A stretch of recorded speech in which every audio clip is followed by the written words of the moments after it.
It is May 1962.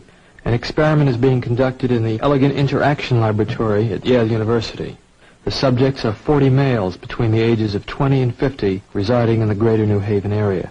They were obtained by a newspaper advertisement and direct mail solicitation. The subjects range in occupation from corporation presidents to good humormen and plumbers, and in educational level from one who had not finished elementary school to subjects who have doctorate and other professional degrees. 50% of the subjects obey the experimenter's commands fully in the experiment depicted in this film. 165 volts. Time. Let me out! That guy's hollering in there. Continue, please.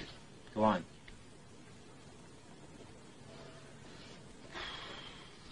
Well, there's a lot of them here, you know. You'll have a heart condition there. You want me to go? Just continue, please.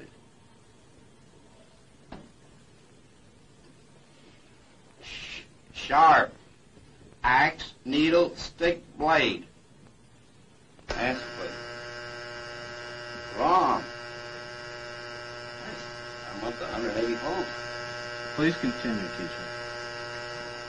Needle, you're going to get a shock. 180 volts. Ow! I can't stand the pain. Let me out of You can't here! stand it now. I'm not going to kill that man there. You hear him hollering there? He's As I said before, the shocks may be painful, but they're not but he's in dangerous. there hollering. He can't stand it. What if something happens to him? The experiment requires that you continue, teacher. Yeah, but I'm not going to get that man sick in there. I mean, he's hollering in there. You know what I mean? Whether the learner likes it or not, we must go on until he's learned all the word I pairs. refuse to take the responsibility of getting hurt in there. He's in there hollering. It's absolutely essential that you continue, teacher. There's too many left here. Geez, he gets wrong here. There's too many of them left. Who's going to take the responsibility if anything happens to that gentleman? I'm responsible for anything that happens here. Continue, please. All right, next one, slow. Wrong. Answer is neck. 300 volts. Ow! I absolutely refuse to answer anymore. Get me out of here. You can't hold me here. Get me out. Get me out of here. Continue. The next word is green, please. Green, grass, hat, ink, apple.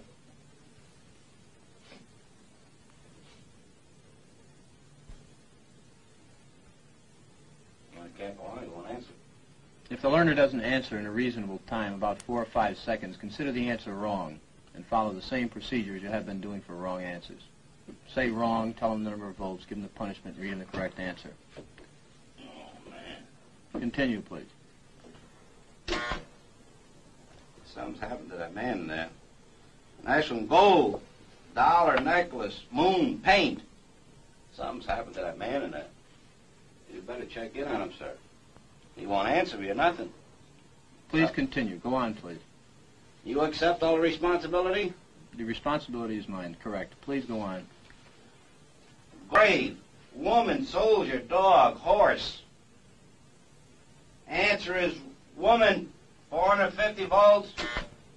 That's it. Now continue using the last switch on the board, please. The 450 switch for each wrong answer. Continue, please. I'm not getting no answer. Please continue. The next word is white. But you think you should look in on him, please? Not once we've started the But experiment. what if something's happened to the man, had an attack or something there? The experiment requires that we continue.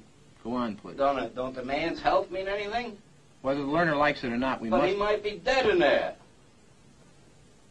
Some people can't take the shock, sir. Please I continue. don't tend to be rude, but I think you should look in on him. Whether All you got to do is look at the door. I don't get no answer, no noise. Something I think has happened to the gentleman in there, sir. We must continue. Go on, please. You're going to keep giving him, what, 450 volts every shot now? That's correct. Continue. The next word is white. White, 450 volts. Next one is short. Sentence, movie, skirt, time. All right, excuse me, teacher. We'll have to discontinue the experiment. I'd like to ask you a few questions, if I may. How do you feel, though? I feel all right, but I don't like what's happened to that fellow in there. He's been hollering, and we had to keep giving him shocks. I didn't like that one bit. He wanted to get out, and he just kept going, kept throwing 450 volts. I didn't like that. He wouldn't even look at on that gentleman. Well, who was actually pushing the switch? I was. But he kept insisting. I told him no, but he said, "It's got to keep going." I told him it's time we stopped when we got up to 195, 210 volts. But why didn't you just stop? He wouldn't let me. I wanted to stop.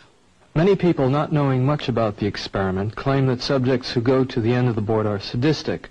Nothing could be more foolish as an overall characterization of these persons. The context of their action must always be considered. The individual, upon entering the laboratory, becomes integrated into a situation that carries its own momentum. The results, as I observe them in the laboratory, are disturbing. They raise the possibility that human nature cannot be counted on to insulate men from brutality and inhumane treatment at the direction of malevolent authority. A substantial proportion of people do what they are told to do, irrespective of the content of the act and without limitations of conscience, so long as they perceive that the command comes from a legitimate authority. If in this study an anonymous experimenter could successfully command adults to subdue a 50-year-old man and force on him painful electric shocks against his protests, one can only wonder what government, with its vastly greater authority and prestige, can command of its subjects.